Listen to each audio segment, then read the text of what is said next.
이 내용을 지금 폭로하시는 것 같습니다. 예, 예. 이 여상규라면 자한당 소속의 법사위원장 아닙니까? 예, 맞습니다. 네, 그런 인물이 예. 이 대한민국을 이 엉망으로 만든 금도굴당과 한패거리라고 주장하시는데 굉장한 얘기입니다, 이거 지금. 예, 예. 한번 얘기 한번 들어보겠습니다. 말씀 예, 한번 예. 주시죠. 예, 예. 참 정말 미국까지 와서 이게 풀어도 끝이 없이 자꾸 나옵니다. 그만큼 이 사건이 전방위적으로 엄청남을 알 수가 있습니다. 제가 2009년 5월 9일 날 황당한 진영, 참으로 억울한 진영, 아무리 자다가 벌떡 일어나도 이해가 되지 않는 진영. 10년 세월을 바쳐서 금을 산더미같이 찾아내놨더니 그야말로 그 대통령이 금도굴단에 개수하고 접목이 되어서 범죄단이 되었다는 거.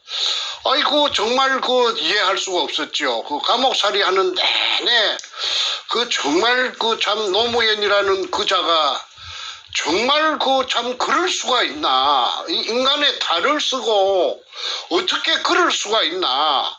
그런 게 변호사라고 판사라고 해가지고 행세를 하다가 먹잇감이 나타나니까 불문 물어보도 안 하고 그냥 빼들어가는 그런 강도하고 다를 바가 하나도 없는 그런 인간이 또 대통령까지 되었다는 거 나 이해할 수가 없었습니다. 그래서 진역을 사는 내내 그야말로 이걸 어떻게 해야 내가 석방돼서 나가면은 이 어려운 난제를 내가 풀 수 있을까? 나는 항상 자나깨나 그 생각만 했지요. 그래서 제가 5월 9일 날 새벽에 교도소 문을 나섰습니다. 그리고 2009년 내가 5월 9일 날 내가 44개월의 또박이 진역을 다 살고 내가 나갔는데 아마 그달일 겁니다. 그달 제 기억에는 2009년 5월 20 며칠 날인가, 25일 날인가, 내가 날짜를 확실히 내는 잘 모르겠는데, 그놈이, 노가 그놈이, 엉큼한, 뻔뻔하고 더러운 노가 그놈이, 뒤졌다고, 하는 소식을 들었어요. 2009년 그때가 5월 20 며칠입니다. 천벌을 받아서 참말로 잘 뒤졌구나. 그런데 그놈 새끼가 봉화마을에서 말이지 퇴직하고 나와가지고 자전거를 타고 손자들을 뒤에 태워가지고 보리대 병거지를 덮어쓰고 말이지 오리농법이라고 해가지고 보험을 잡고 막 자전거를 타고 설치고 다니는 모습이 천년만년 살 것 같았는데 또 금도 양껏 또 꼬불쳐 놨을 것이고 그런데 어떻게 뒤졌는가? 지 맹대로 못 살고 따발이 이고 올라갔는가 생각하니까 내가 의의가 없었습니다. 그래서 내가 부엉이 바위에 내가 어떻게 생겼는지 궁금해서 봉화마을에 내가 찾아갔죠. 과연 거기에서 떨어지면 사람이 적사하고 콩가리가 되겠더라고요. 아주 높읍디다. 그런데 그 동네에 가서 내가 허름한 옷차림으로 가서 그 동네에 지나가는 넋수구리한 영감을 하나 붙잡고 내가 물어봤습니다. 저 집이 노무현이 집이 저 집인기요? 하니까 예 그렇습니다. 구경 왔어요. 그래서 죽었다고 하는데 어째 죽었는가요? 내가 시치미를 떼고 물어본 게네. 영감이 하는 말이 우리도 잘 모르겠는데 저 집은 터가 별로 안 좋은 것 같아요. 우리 동네 사람들은 저 집을 지어놓고 잘 살 줄 알았더만은 그리 집 지어놓고 얼마 안 가서 그리 죽어버리는 거 보니까 그 집터가 안 좋다고 수군거리고 있습니다. 그래서 집을 집이 길 쪽에서 들판 쪽에서 보면은 전체가 다 안 보이고 조금 파묻히가 있습니다. 지붕 쪽만 나타나고 있습니다. 그래서 저 집은 그리 잘 지었는가요? 여물기 아주 멋지게 잘 지었겠지요 하니까 아이고 그 집은요 참 이상하게 지었어요. 그래 무엇이 이상하게 지었습니까? 내가 유도를 했지요. 그러니까 지하실 공사하는 데만 지하실 공사 그 사람들이 입에서 나오는 말이 지하실 공사하는 데만 2년이 걸렸다는 것입니다. 무슨 집을 짓는데 지하실 공사하는데 2년이 걸렸 그 사람들이 수군거렸대요. 그래서 나는 지하실 공사하는 데만 2년이 걸렸다는 그 동네 사람들의 말이 나는 가슴에 와닿았지요. 저놈이 문현동에 금을 깔고 있으려고 지하실에다가 그렇게 그 지하실 공사에 공을 들였구나. 그런데 그놈이 그냥 뒤졌습니다. 그러면 깔고 있던 금은 어떻게 됐을까? 근데 그 금이 아마도 양산에 문가 한테로 뒤지고 나서나 뒤지기 전에 검찰에서 부르고 막 그래서 하니까 오금이 절리겠지요. 그러니까나 검찰에서 소환장이 오고 할 적에 비밀리에 급하게 옮겨가지고 양산으로 숨겼으리라고 그렇게 추정은 됩니다. 어쨌든 제가 5월 9일날 출감했고 그 같은 달 5월 25일경에 죽었다라는 사실은 저로 봐서는 한편 허탈하고 나의 타겟가 희미해졌으니까 조금 황당하기도 했습니다. 어쨌든 그 다음 달 6월 10일경에 제가 국회 여상규라는 국회의원을 제가 만나기로 작정을 했습니다. 그 까닭은 구멍을 판 수직구를 판 업자 6천억을 부도낸 수산중공업 전 회장 박주탁하고는 입에 걸 서로 입안에 걸 내먹는 삼총사가 있었는데 그 중에 한 놈이 여상규라는 지금 현재의 국회 법사위원장이라는 사실을 알았기 때문에 일단은 찾아가서 한번 설득을 해보자 하는 그런 생각에서 이제 전화를 국회 의원회관으로 전화를 돌렸습니다. 그때 전화를 받은 사람이 비서관인데 그 말씨가 경남 남해 말씨를 해요. 왜 남해 말씨는 경상도 사람들 말 중에서 특별히 표시가 나느냐 하면은 그 남해라는 곳이 예전에 조선시대의 귀향지입니다. 그러니까 한양에서 특히 또 대궐 같은 데서 아마 기항을 많이 내려간 모양입니다. 그러니까 독특한 말씨 중에서 궁중에서 쓰는 언어가 많이 포함돼서 섞여서 지금까지 내려온다고 그런 말을 내가 많이 들었습니다. 그래서 그 비서관에게 남해 사람입니까? 하니까 예, 제가 남해 사람 남해읍의 서변동 출신입니다. 제 이름은 아무개입니다 하는데 그때 들은 이름이 지금 맞는가는 모르겠어요. 내 기억에 의존하니까 아마 내가 기억을 해보니까 고명진이라고 내가 기억이 됩니다. 그 사람이 여상규 사무실에 비서관 일을 했는데 다음에 몇 년이 훨씬 지내서 한 10년 이상이 지내서 디도스 사건이 터졌을 적에 디도스 사건의 주인공은 국회의원 진주 출신의 최구식인데 조선일보 기자 출신 최구식이의 비서관으로 가가 있더라고요. 고명진이 집은 경기도 일산이라고 제가 들은 기억이 납니다. 어쨌든 고 비서관께서 뭐 때문에 여상규 의원을 만나려고 합니까? 해서 대단히 중요한 민원이 있다. 공개는 못한데 의원한테 직접 이야기해야 된다. 좀 만나게 해주시오. 했더니 어떻게 그 죄를 갖다가 그 예쁘게 봤는지 그 당장 그 시간을 빼주더라고. 몇 시까지 오시라고. 그래서 이제 의원회관에 가서 기다리고 있으니까 한 5분도 안 돼서 그 여상규 의원이 들어와서 같이 대자를 했습니다. 그리고 이제 수인사가 끝나고 나서 그리고 이제 어떻게 왔느냐 해서 내가 대뜸 하는 말이 중국으로 그 도망간 금도굴 돈을 가지고 도망을 가가지고 6천억 부도를 냈으니까 그 도망을 갔다는 말이 표현이 가장 적합합니다. 왜냐하면은 경제범죄 가중처벌법으로 쇠고랑을 차야 되는데 그 중국으로 쇠고랑을 피하기 위해서 그 중국으로 갔기 때문에 그래서 도망이라고 합니다. 그래서 이제 도망간 그 박주탁이 그 의원님하고 절친 박주탁이 때문에 왔어 하니까 당장 자세를 고쳐 앉으면서 긴장하더라고.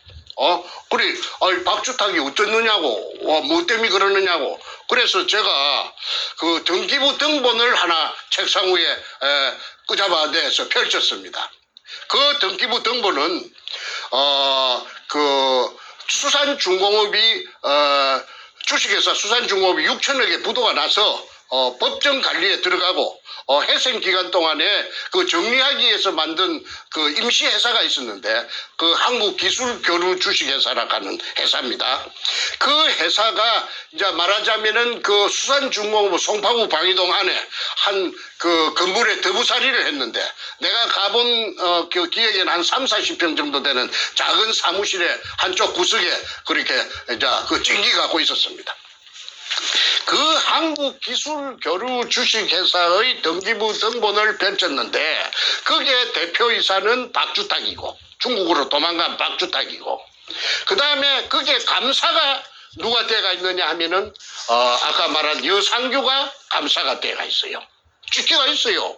그러니까 그게 없었으면은 제가 여상규를 찾아가봤자 할 말이 없습니다. 아무 근거도 없이. 그런데 내하고 계약한 갑을 간의 수직구 공사를 계약을 한 내가 갑이고 박주탁 한국기술교류 주식회사 대표이사 박주탁의 법인의 감사로 있는 그 국회의원 여상규에게 내가 하소연을 한 것입니다. 그 한국기술 대표이사 박주탁이가 구멍 파놓고 도굴단과 한 패거리가 돼가지고 그 도굴단으로부터서 금돈을 챙겨가지고 중국으로 도망을 갔는데 거기에 대해서 이야기를 하러 왔어 하니까 아까 긴장을 했다고 했습니다. 그래서 내가 오늘 그 여상규 의원을 찾아온 것은 여상규 의원께서도 이 문현동의 금도굴하고는 무관하지 않고 관련이 있기 때문에 내가 오늘 여기 왔습니다. 그래서 내가 할 말의 요지는 결론적으로 말해서 얼마 전에 참여정부의 그 노무현이라 하는 그 도둑놈이 문현동 금도굴단의 도둑놈이 뒤졌는데 지 명대로 못 살고 뒤져버렸는데 아마도 내가 판단하기에는 저거 졸병 그 지가 거느리고 있던 부하 문가 놈이 지 오야붕을 아마 죽인 것 같소. 그러니 그 아주 그 음흉하고 그 뻔뻔하고 내가 만나봤는데 그 이전에 아주 그 능청스러운 놈이니까 저놈이 그 지 오야붕까지 죽일 정도 되면은 앞으로 무슨 짓이든지 할 수 있는 놈이요. 뭐 어떤 나쁜 짓이라도 감행할 수 있는 놈이니까 내가 판단할 적에 내가 다큐멘터리 작가인데 논픽션 작가인데 저놈이 저 독나무라 하면 독의 열매가 열리는 나무라면은 그 나무가 앞으로 자라서 무성해서 독의 열매를 많이 맺어갖고 이 세상에 씨를 퍼뜨리면은 이 나라가 큰일 납니다.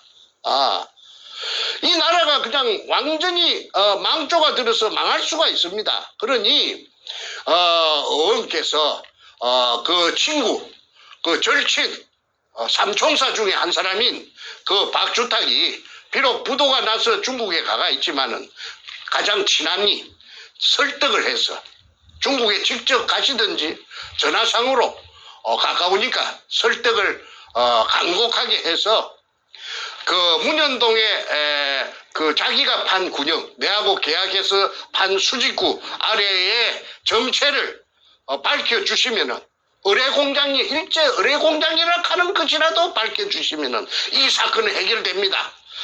만약에 한국에 오기가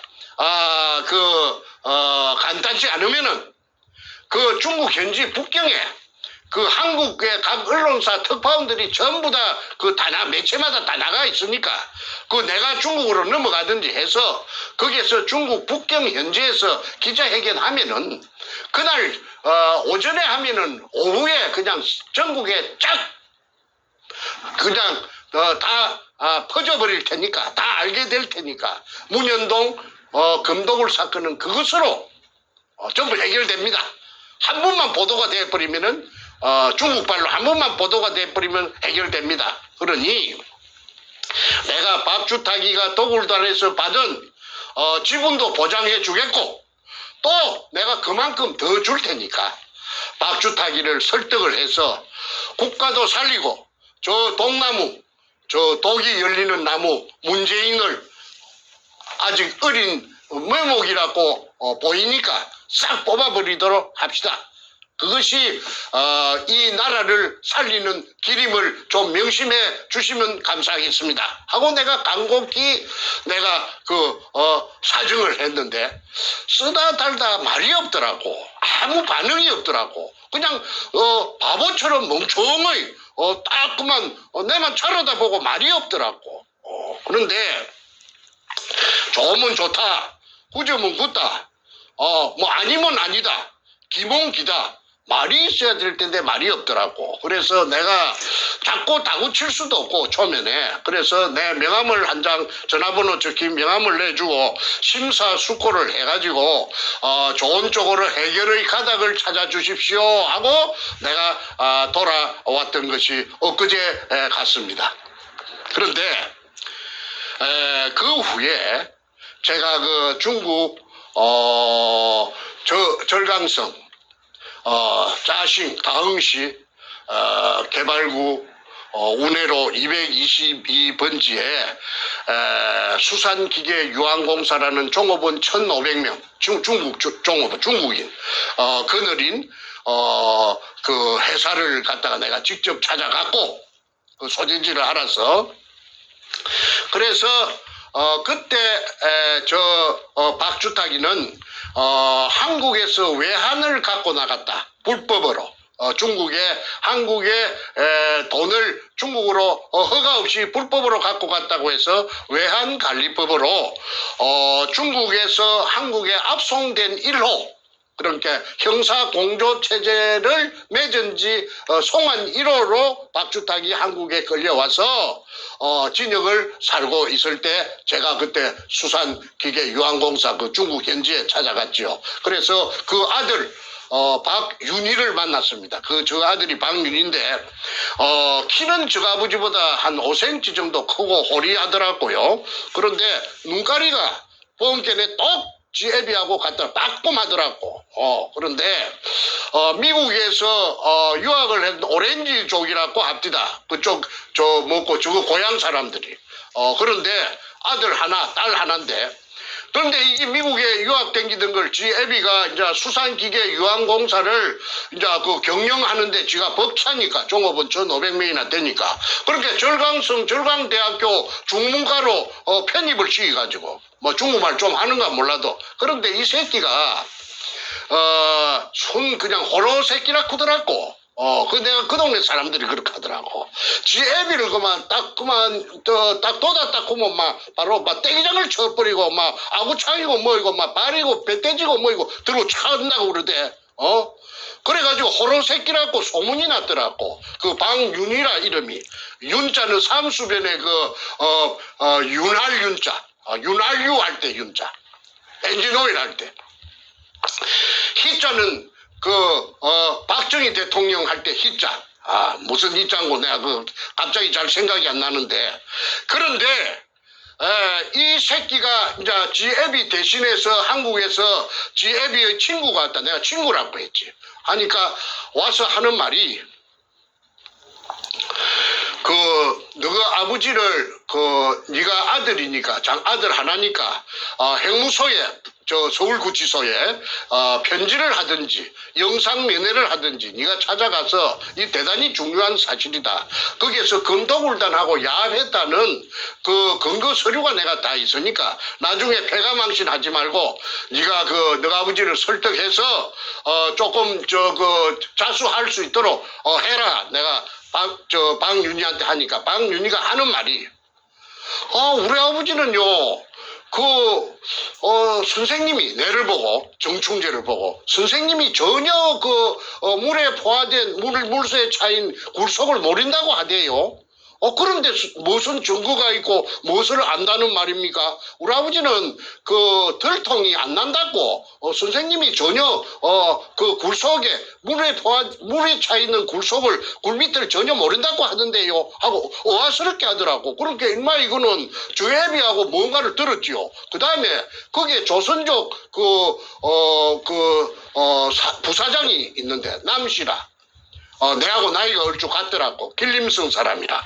그 사람이 하는 말은 내가 이제 저거 아들 박윤희 기다리면서 하는 말이 혹시 남 사장 박주탁이가 부산 문현동에서 일본 놈 의뢰공장 속에서 금이 나왔다고 안 합니까? 내가 그리 쓱 한마디 던지니까 아이고 내가 그 말을 갖다가 내가 수백 번도 더 들었습니다.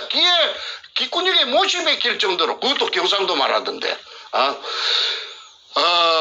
못이 박힐 정도. 임금님 기능 당나귀 기라고 금이 막 산더미같이 한정없이 나왔다면서요. 조선족 길림성 조선족 남사장이 내한테 금이 나왔단 말을 갖다 내가 그것이 찾아올 줄 모르고 그 자랑 삼아서 그리 했겠지요. 그게 박주탁의 정체입니다. 어쨌든 박주탁이가 6천억을 부도내고 중국 절강성에 가서 1,500명 종업원을 거느린 큰 공장을 지을 때는 무슨 돈을 갖고 그래 했겠습니까? 금돈 중에서 일부를 받아갖고 그 금돈을 매개로 해서 지금 수협은행장 김인근이로부터 임금님 할 때 이자 밑에 미음 임근 건세건장 임근이라는 자가 부산 수산대학을 나온 지금 수협은행장입니다. 수협은행장 수협중앙회장. 중앙회장. 수협중앙회장.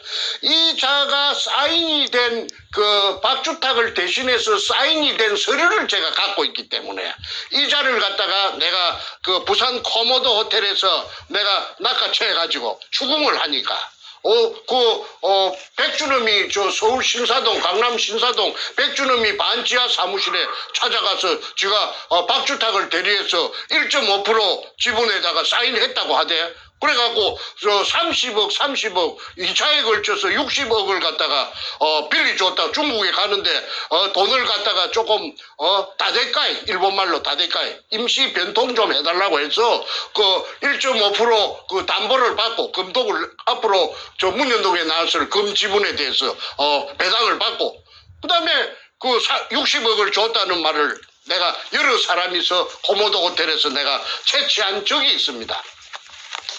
자, 내가 그 뒤에 오늘날까지도 이 부산 문현동 금도굴에 대해서 의뢰공장에 대해서 발목이 잡혀가지고 17년째 이 미국까지 와서 이 방송을 하고 있죠. 저는 지금 벌써 문현동에 대해서 금 한 쪼가리 맛도 못 보고 포로가 돼갖고 내 청춘 17년까지 저당 잡혀가 있습니다. 그런데 제가 아까 말하는 국회 법사위원장 여상규 얼마 전에 여상규가 무슨 유튜브 내가 유튜브 이름은 내가 들미지 않겠습니다. 한국에서 제일 센 유튜브에 나와가지고 삼선위원이라고 있는 무게 없는 무게 다 잡고 자기 어머니 나이 많은 노모님이라고 하대. 그 사회자가 노모님한테 효도를 지극하게 하신다고 아이고 소문이 자자하게 많이 났습니다. 참 하신다고 고생이 많으시죠? 하니까 아이 뭐 자식으로서 당연히 해야 될 도리지요. 저 노모님한테 저는 효도하는 것이 즐겁습니다 하면서 박장대소를 하더라고. 내가 그만 기가 차는 기라. 나는 우리 어머니한테 나도 장남인데 우리 어머니 저 세상 돌아가셨을 적에 나 중국에 도망가가 있었고 독을단 저 백준어미가 죽이려고 길라를 붙이니까 그 다음에 우리 아버지가 또 그 위에 또 세상을 버릴 때 93살로서 세상을 하직했을 적에 내 장남으로서 내가 참석도 못하고 조상의 참석도 못하고 장례식에 중국에서 내가 눈물을 흘리던 일이 엊그제 같습니다. 가슴이 떨려요. 아버지하고 어머니한테 불효한 것을 생각하면 치가 떨리지 않습니까? 그런데 아까 국회 법사위원장 요상규는 효도하는 것을 자랑스럽게 생각하더라고. 그래서 내가 그 이전에 내가 non-fiction 실화 작가니까 내가 조사하는 거는 내가 알렉스 헤일리보다도 내가 더 잘합니다. 내가 빨치산 정순덕이도 내가 지나간 역사도 눈에 안 보이는 거 내가 바로 그만 내가 설치면은 싹 다 찾아낸 편입니다. 그래 복원을 하는 재주가 있어요. 그래서 내가 한때는 내가 하도 괘씸하고 이거 무엇이 이거 국회의원 놈도 이게 대통령도 국회의원도 여야를 불문하고 전부 다 전방위적으로 이거 문현동에 전부 다 연결돼가 있네 싶어서 이 자식이 도대체 어떤 가문의 종장고 한번 조사를 해봐야 되겠다 싶어서 내가 한 2, 3일 정도 하동읍에 내가 출장을 갔던 적이 있어요. 그래서 하동 악양민하고 하동읍을 갖다가 내가 취재를 해본 결과 지금 그 사실을 이게서 폭로하려고 그러니까 내도 나이가 70이 넘었는데 사실은 내 마음이 좀 캥기기는 캥깁니다. 왜 그러느냐 하면 인간적으로는 할 도리가 아니다. 이게 정말 내가 좋지도 않은 그 뿌리를 만인들 앞에서 이거 공개하는 것은 대단히 내 양심에 좀 가책이 되지만은 이거 뭐 전부 도둑놈이니까 도둑놈은 잡아야 되거든. 그래갖고 억울한 유골 물속에 포화된 유골 1000개를 갖다가 규명해서 빨리 끄잡아 올려야 되려고 하면은 이거 뭐 찬밥 더운밥 볶음밥 걔를 여기가 없어서 그래서 이걸 부득이 그 알렉스 헤일리의 뿌리처럼 김타 군대 내가 이걸 폭로하니 듣는 분들께서 조금 언짢은 점이 있어도 큰 걸 생각해서 양해를 해 주시기를 간곡하게 바랍니다. 자기 어머니 내 나이를 알아요. 내가 호적동문 안 떼봐도 알아요. 여상규 모친하고는 나이 차이가 16살밖에 안 나요. 안 나요. 왜 16살이냐? 그걸 내가 말씀을 드리겠다고. 그 여시가 입구자에 입구자 2개 있는 여시가 있고 사람 인변 밑에 붙은 여시가 있다고. 그런데 이 여시는 사람 인변 밑인데 이 여시 집에 여시가 하동읍에서는 호족이라 아마 대대로 쩡쩡 울리고 살았던 모양입니다. 그 집이 상당히 대가집이 모양인데 저 아버지가 한 80 가까웠는데 그 영감의 나이가 78인가 79인가 80인가 그거지는 내가 모르죠. 사람들이 말로 그래 하대. 한 80 정도 돼 허연 영감이 있었다 하대. 건강한 영감이. 그런데 그 집에는 농사도 많이 짓고 종들도 머심도 한 4-5명 되고 그 다음에 식모들만 해도 한 3명 5명 됐다고 그러대. 그런데 그 집에 어느 날 15 정도 되는 아주 작은 계집아이가 식모로 들어온 거라. 그러니까 신참이라 신참. 그러면 제일 굳은 일이 뭐냐 하면은 식모 중에서는 불로 떼는 기라. 그 아궁이에 삭정이라든지 이런 걸 떼가지고 밥을 할 때에 불로 떼는 그게 불목한이라고 하는데 그게 이제 담당 맡은 소임이라.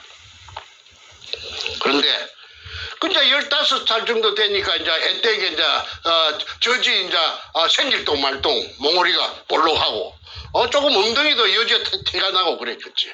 그런데 여러분도 아시겠지만은 옛날 대갓집 마님들이 영감들이 해춘을 하려고 그 나이가 많은 사람도 젊은 그 어린 여자들을 갖다가 할딱 뺏기 갖고 품고 잔다 하대. 그래가지고 여자의 길을 받으려고 섹스가 목적인가는 나는 그거는 모르겠고 내가 안 해봤으니까. 그런데 어느 날 집이 텅 비는 뭐를 심으러 갔든지 무슨 집안에 행사가 있어서 그 계집아이 혼자만 남가놓고 다 갔을 때 이 영감님이 그 여자 아이를 눈독을 들이고 있던 걸 그만 잡사버린 거라. 그러고 나서는 그만 차츰 배가 불러오는 거라. 그러니까 영감님이 눈도 있고 자꾸 배가 불러오니까 이 큰일 났는 거라. 창피하기도 창피하고 해서 그 집에 집사를 불러갖고 너는 그 악양면에 들이 느리거든. 악양하고 무슨 연고가 있었던 모양이라. 악양들에 논이 20마지 장만하고 그 다음에 초가 상간을 어디다가 악양 어디다가 짓든지 헌집을 보수를 했든지 어쩌든지 장만해서 상간집을 장만해서 아무도 몰래 그거 가서 살 수 있도록 하여라. 그래가지고 그거 가서 순산을 한 것이 그게 여상규락하대. 그게 내하고 나이가 같아요. 그래서 이제 거기서 이제 헐 어머니 아들 하나 모자가 그 엎드려 살았겠지.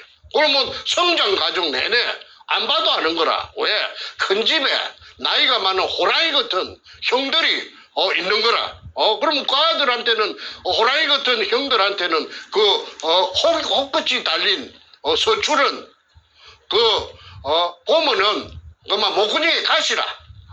누가 좋아하겠어? 그러니까 있는 둥 없는 둥 숨 죽여서 성장을 했는데 이게 공부를 잘했다 하더라고. 그래 하동중학교를 갔다가 수석으로 졸업해갖고 그래갖고 부산에 경남고등학교로 진출했는데 악양중학교. 아니 악양중학교. 악양중학교에서는 그 하동중학교는 군에 있는 거고 악양중학교는 면에 있는 건데 이제 그 하동읍에 있는 데 간 게 아니고 그 이제 악양중학교 면 소재지. 거기서 이제 경남고등학교 갔다 오고 그러면은 그거는 그만 대단한 거지. 그거는 재수를 해서 갔는가 그까지는 내가 조사를 안 해봤는데 일단은 경고 가서 48년생인데 근데 아까 남해 창선 수산리 옆에 부윤리라고 있는데 부자 부자에다가 아까 윤택할 윤자 부윤리 출신의 박주탁이 그 구멍판 업자 수산중공업 전 회장 그거하고 만났고 그거는 49년생이라 중국에 그 도망간 놈 그놈 서울상대 나왔다 그런 그 도둑놈 그 도굴단의 고문 그 얘기를 잠깐 좀 쉬시면서 한참 말씀하셨으니까 학교 얘기를 하나 좀 더 특이한 게 하나 있어 말씀드리고 싶어요. 경남고등학교를 68년도 졸업했는데 한 9년 뒤 77년도에 서울대학교 법학과를 수석으로 졸업합니다. 머리도 좋고 공부도 잘하고 그런 사람으로 지금 파악되는데 심지어 그 서울부터 수석 졸업한 것 때문에 졸업한 77년도에 국무총리 표창까지 받은 아주 뭐 대한민국 소위 알아주는 수제 브레인 엘리트인데 100년에 하나 나올 동 말동한 수제라. 예, 자, 근데 여기서 제가 질문이 하나 있습니다. 쭉 듣고 있었는데 우리 정 선생님께서 이제 굳이 그 여상규라는 이 인물의 그 모친 얘기와 서출 출신의 그 얘기를 이 스토리에다 하신 이유가 있으실 것 같아요. 그 얘기가 우리 금도굴 사건에 어떻게 연관되는지 그걸 좀 듣고 싶습니다. 예, 아까 내가 말했는데 내는 서출이 아닌데 나는 오형제 중에 장남인데도 불구하고 나는 우리 어머니 저 평생에 내가 어머니한테 돈도 내가 한번 조금 많은 돈을 들여본 적도 없고 또 그 좋은 음식을 갖다가 우리 엄마 상당히 그 멋쟁인데 대접한 적도 없어. 지금 생각해도 그 아랫도리가 후두루루 떨리면서 눈물이 납니다. 그런데 나는 금독을 찾아놓고 그 아까 말한 대로 어머니한테 용돈하라고 코에 끈 지폐 몇 묶음도 전해주지도 못하고 밥도 한 끼 못 그거 해주는 효도를 못했는데 이제는 국회의원이라고 하고 판사하고 서울법대 좋은데 좋은 거는 다 댕기면서 맛있는 거 다 먹고 저 애미한테 지금 86살 87되는 애미한테 호강을 한다니까 내가 질투가 나요? 쌤이 나요? 나 한번 못 해봤어요. 해보고 싶어요. 그런데 나의 행복을 그자들이 다 빼들어 갔잖아. 내가 충분히 그래 할 수가 있었단 말이야. 나도 왜 그리 못해? 나도 우리 어머니한테 행복하게 자식 키운 보람을 안겨드려야 마땅한데도 불구하고 매일 쫓기 댕기고 어머니 돌아가셨을 적에 임종도 못하고 아버지도 마찬가지고 이게 무슨 꼬라지가 이런 꼬라지가 있느냐 이 말이야. 세상에 이런 꼬라지가 있느냐 이 말이야. 국회의원 하면서 저 애미가 16살 때 너무 집에 식모살이로 와가지고 영감의 은총을 받아서 했으면은 그런 자가 머리 좋아서 좋은 학교 나와가지고 사법고시에 파스해서 서울법대를 나오고 판사가 됐으면은 대한민국에 대해서 은혜를 느껴야 될 거 아니냐 말이야. 국가에 대해서 고마운 대한민국 없어져 버리면은 그런 자는 아마 이 대한민국을 탈출할 것이라고 저는 봅니다.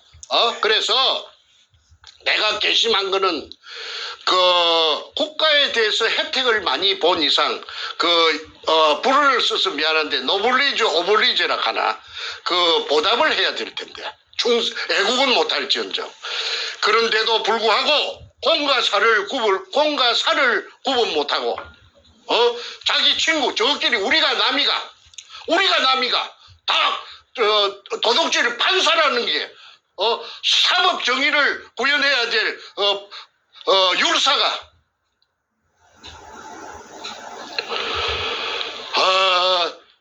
아까 말한 한국기술교류 주식회사 그 대표이사 박주탁이가 범죄단의 고문이 되었고 지분 3%를 받아갔을 적에 그 감사인 그 절친 그 삼총사 그 율사가 고치 다 해줬을 거라고 봅니다.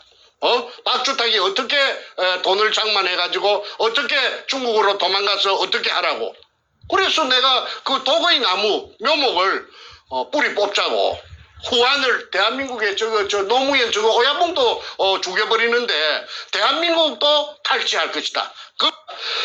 묵묵부답으로 말하지 않더니 결국은 제가 말한 대로 자기 2009년 내가 찾아갔을 때 6월 10일에서 15일 사이인데 그때 내 말을 듣고 그 돈 드는 것도 아니고 폭로를 했으면은 대한민국 좋은 나라 되고 지금 이렇게 나라의 정체성이 흔들리지도 않고 위험도 없었을 것이라고 저는 봅니다. 그래서 이야기를 하려면은 밤을 새도 못하겠지만은 괘씸해서 내가 아랫도리가 후들후들 떨리고 바로 합니다. 그래서 이 배운 자들이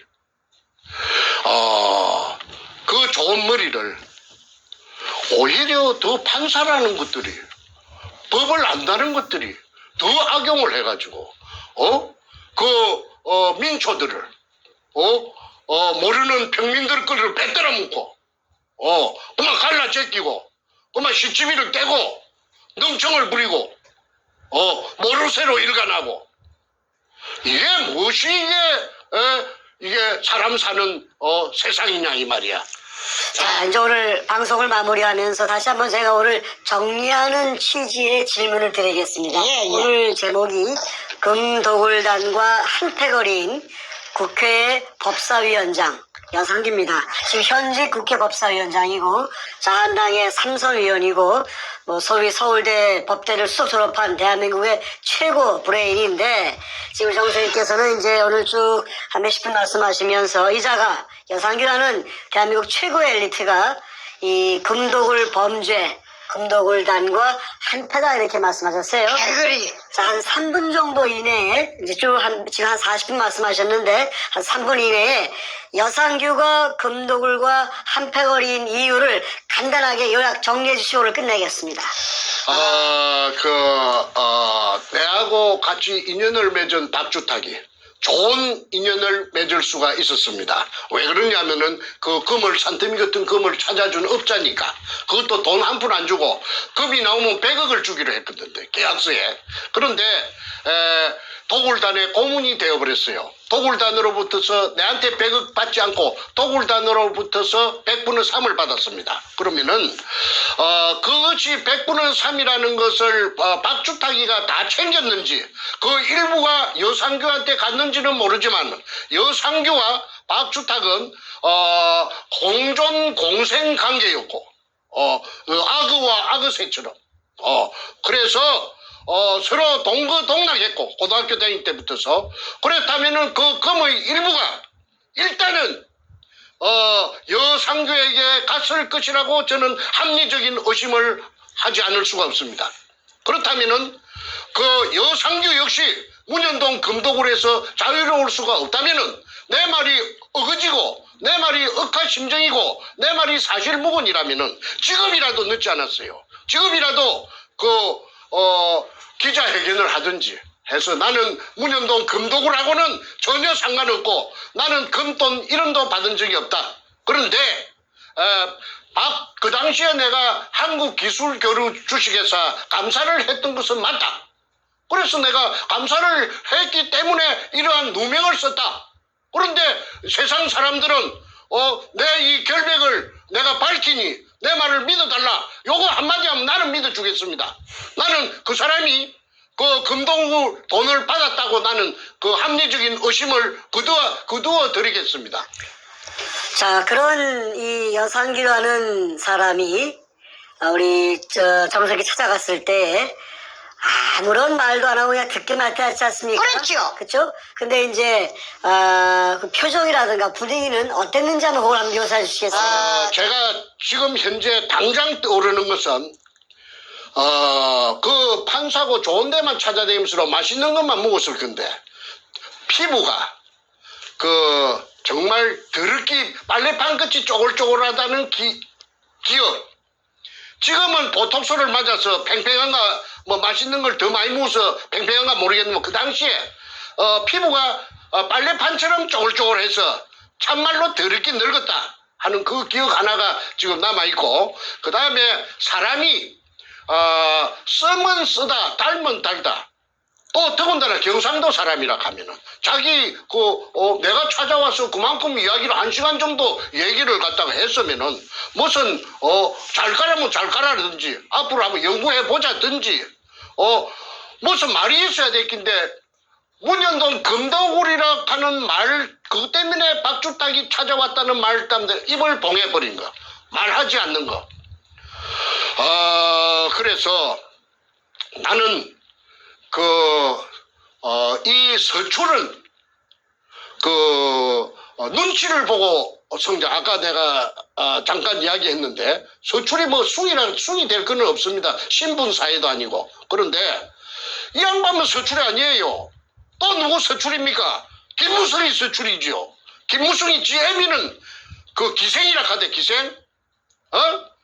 그런데 김무성이는 문현동 금도굴에 나는 엄청난 역할을 해서 엄청나게 많이 빨아먹었다고 봅니다. 그래서 김무성이가 전방위적으로 PK 부산 경남 일원에 저급한 우리가 남이가 해서 전방위적으로 코를 끼갖고 살포를 했고 이것들이 반문연대 지금의 반문연대 뉴라이트 계열 김영삼이 졸개들을 규합해가지고 돈으로 가지고 얽어갖고 반문전대를 만들어서 그 뭐라 합니까? 요새 그 헌법 개정을 해가지고 내각제로 가자는 거 아닙니까?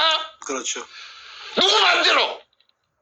그러면 저 억울하게 팽당한 내다바이 당한 그 박근혜 대통령은 어찌 되고? 박근혜 대통령이요.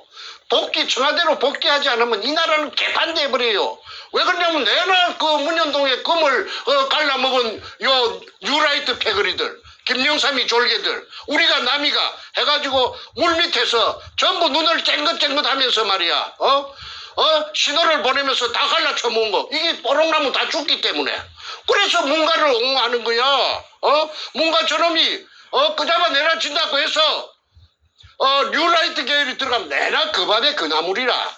그러면 이 나라는 국민들만 불쌍하고 국민들은 그거 속아서 그것들이 저 우파를 가장한 가짜 태극기인 줄 그걸 알 수가 있나요? 국민들이 어떻게 속속 깊이 아나요? 그래서 제가 이 이야기를 하려면은 끝이 없기 때문에 말 몇 마디 하고 요약하고 내가 오늘 방송은 마치기로 하겠습니다. 한 시간 넘어가니까 그 사람들이 보기가 지루해 하기 때문에 간략하게 마치는 것이 옳을상 싶어요. 그런데 이 문현동 금도구를 해결하지 않고서는 해결하지 않으면은 아까 말한 그 더러운 뉴라이트 패거리들 반문연대를 주장하는 그 보수 우파로 가장한 가짜 태극기 이것들이 또 설쳐가지고 이 나라를 갖다가 또 수렁으로 끌고 갑니다. 내는 정치인이 정치 지망생도 아니고 정치 뭐 그거 한 번도 생각 안 해봤어. 내 정치 시기조도 안 합니다. 그런데 이제는 하도 이 문현동에 휩쓸려 가지고 그 하다 보니까 정치에 대해서 통달을 할 정도 돼버렸어요. 이제는 딱 보면 착 보면 척 알아요. 그래서 대한민국은 제 자리를 찾아가야 됩니다. 그러면은 아까 박근혜 대통령께서 그 문가 저놈한테 도둑놈한테 금도둑놈한테 저 오야붕 죽인 금도둑놈한테 대통령 나라를 찬탈당했기 때문에 그 감옥살이 지금 2년 넘어가죠. 그 청와대로 복귀해서 그 다음에 남은 자녀 임기를 채울 동안에 이 나라를 제자리를 전부 뒤바뀐 것을 찾아 엮고 그 다음에 옳은 인물들을 찾아갖고 국가혁명 비상 대책위원회라 할까 혁명위원회 수습위원회 이런 걸 만들어 가지고 그 불이 타지고 산불이 나고 나면 산이 다 타가 죄만 남지 않습니까? 그래도 봄이 되면은 왕대가 죽순이 올라와요. 그러면 지금 판은 엎어버려야 됩니다. 판을 새로 짜야 되지요. 썩은 놈들을 갖다가 또 해쳐먹도록 놔줘요? 전부 감옥으로 보내야지요?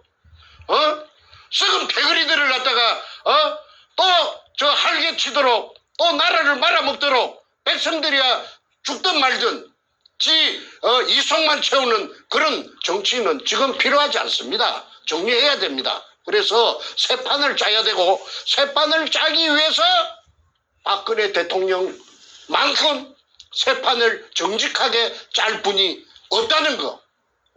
그거는 내가 박근혜 대통령 친박이 돼서가 아니고 나는 그런 거 필요 없어요. 나는 이 나라를 진심으로 사랑하고 문현동을 진심으로 진실을 드러내기 위해서는 정리정돈을 하기 위해서는 박근혜 대통령의 복귀만이 정답이다. 오늘 방송은 제가 할 말은 이것으로서 줄이겠습니다. 오늘 아주 충격적인 또 발언을 하신 겁니다. 지금 여상규라는 인물에 대해서는 우리가 이렇게 언급한 적이 없었던 것 같아요. 지난 한 6, 7개월 얘기하면서. 근데 오늘 깊이 있게 나왔는데, 여상규 한 인물에 대해서 깊이 있게 다루었는데, 겉으로 정말 멀쩡하게 국회의원 노릇하고 법사위원장이라는 굉장히 중요한 요직까지 맡고 있고, 소위 대한민국 최고의 서울대 법대 수석 졸업까지 한 엘리트가 바로 이 금도굴단과 이렇게 모종의 연합이 있었다는 사실 충격을 금할 수가 없습니다. 김무성이가 나라 말아먹고 여상규 같은 국회의원이 나라 말아먹고 소위 대한민국을 이끌어야 할 엘리트들이 나라를 말아먹는 데 앞장섰다는 이 사실 정말 경악을 금치 못합니다. 정말 이거 아까 우리 정선생 말씀대로 판을 다 뒤집어 엎어서 대한민국을 새롭게 만드는 소위 새수를 새 부대에 넣는 그러한 혁명적인 그런 우리의 사고와 행동이 필요할 것 같습니다. 자, 오늘 방송 이렇게 마치는데요. 저희가 지난번 방송 때 하도 그 버퍼링 공격이 심해가지고 오늘은 녹화로 찍어서 내보냅니다. 당연히 이제 화질과 음성이 좋을 걸로 예상하고요. 오늘 이제 수요일인데 서울 시간 내일 목요일 하루 쉬고 금요일 날 다음 그 금도굴 게이트 방송을 예고하면서 오늘 마치겠습니다. 오늘 2월 8일 금요일에는 다음의 제목으로 금도굴 게이트 방송을 내보내겠습니다. 금도굴단 백준음의 백이란 말 뭔지 알죠? 한국 사회에서 금도굴단 백준음의 백 해병대 사령관 김명환이란 제목입니다.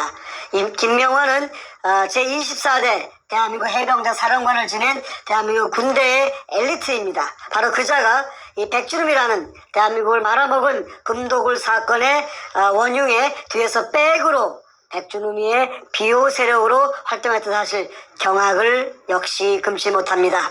내일 하루 쉬고 금요일날 김명환에 대해서 폭로하는 깊이 있는 대화를 하도록 하겠습니다. 오늘 정 선생님 수고 많으셨습니다.